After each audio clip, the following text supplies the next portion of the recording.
Harmonium का लेवल बढ़ावा भाई, ऑपरेटर भाई।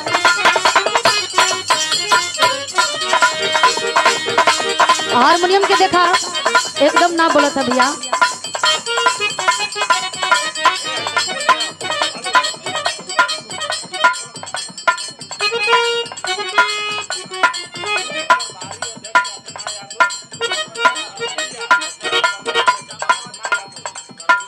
बूथ प्रभारी कोनो लड़का कोनो लड़की के देख के कहलस, बड़ा सुंदर गीत के संकेत केलन मास्टर साहब। लड़का वही मन चलाए टाइप करहल, ओकरे रह ना गयल, अपने मन के इच्छा के जाहिर करता कलश की सुनाए सोना बड़ा नीक लगत हो। हेलो मान ले सुधीर लाल जी के अयो नीक लगेलन। कहत या लड़किया समझावत या कहती कि सुना हमार बात, हम एने उन्हें फालतू का नाम बकवास करीला। कहे का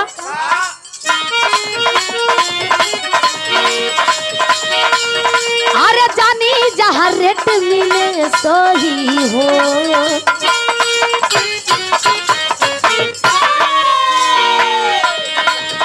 अरे जानी जहाँ रेट मिले सही हो, हम न करी बत कही हो।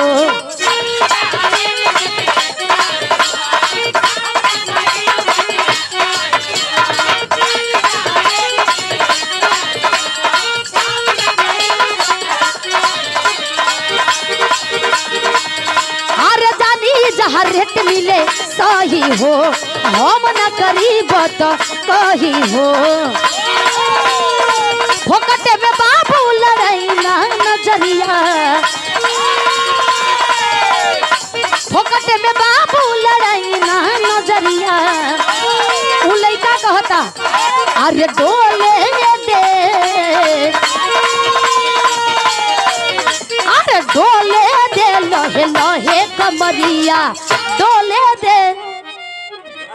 ऐसे ना वीडियो कॉल में अब सोहन चौधरी। अच्छा कमर वाला काम होके के चाहिए हिला के है ना। हिलाई है लेकिन गिराई है मत। कावन सी भैया मैं कहा हो ना गिरी तू टेंशन मतलब तो अनो लोगन का मन हो मन हो भैया, हाथ उठेबा लोग वो लोग का मन है हिलवावे के, लेकिन हाथ ना उठैया ना लजात हुआ जाना। और ये आशीर्वाद दिल गई जय माँ अमरा भगवती के भक्त छांगुर यादव जी बोदरपुर से चकिया चंदौली, माता रानी का सदा आशीर्वाद बनल रहे। आशीर्वाद दिले बनी शानदार ये 100 रुपया बहुत बहुत प्रणाम। अब एक आध लाइन कैसे जानी जहाँ रेट मिले सही हो, हम न करी बत कही हो।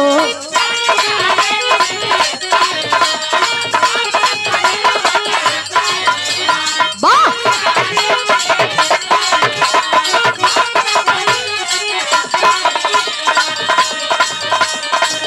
अरे जानी जहाँ रेट मिले सही हो, हम न करी बत कही हो। फोकटे में बाबू लड़ाई ना नजरिया, फोकटे में बाबू लड़ाई ना नजरिया। उ लइका कहला अरे डोले दे, अरे डोले दे लहे लहे कमरिया, डोले लहे लहे।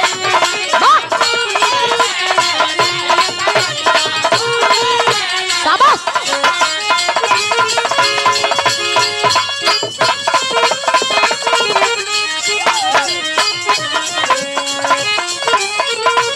चलिए शांति रहे भैया। ई धून तर्ज डांस वांस छड़ी का आनंद है, लेकिन हई जवन हई पेवर बिरहा का चीज है। आशीर्वाद दिलवानी भीम आर्मी के नेता श्याम सुंदर पूर्व प्रधान जी कुशही से शानदार ये 100 रुपया बहुत बहुत प्रणाम। जय भीम नमो बुधाय बहुत बहुत साधुवाद। हई कोनो बिरहीन अपने बिरहा पे तना के व्यक्त करतिया माननीय सांसद महोदय जी बैठल बानी, आप भी एगो बिरहा के अच्छे कलाकार भी रह चुकल बानी। तनी देख ध्यान दे हम वो दुल्ही कहत है का गलस बिया हो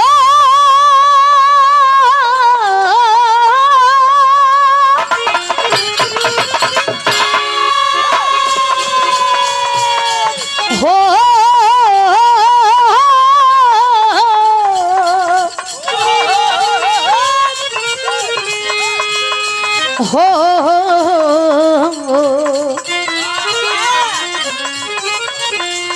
हरे केतनो मनाई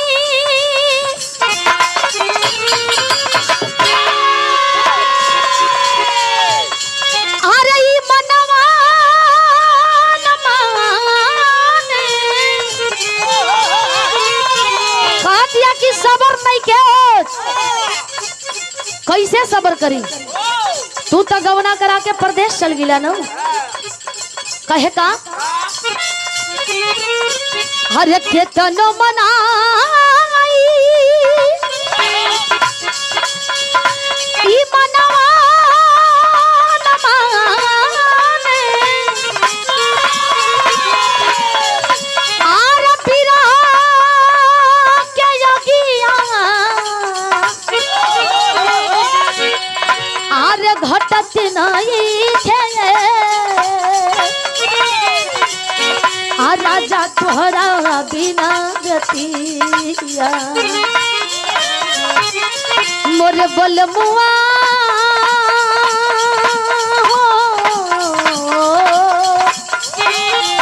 हे राजा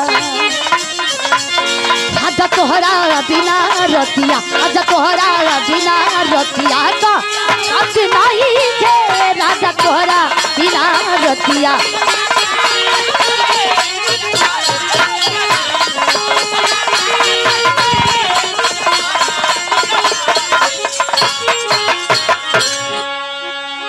एक छोटा सा प्रश्न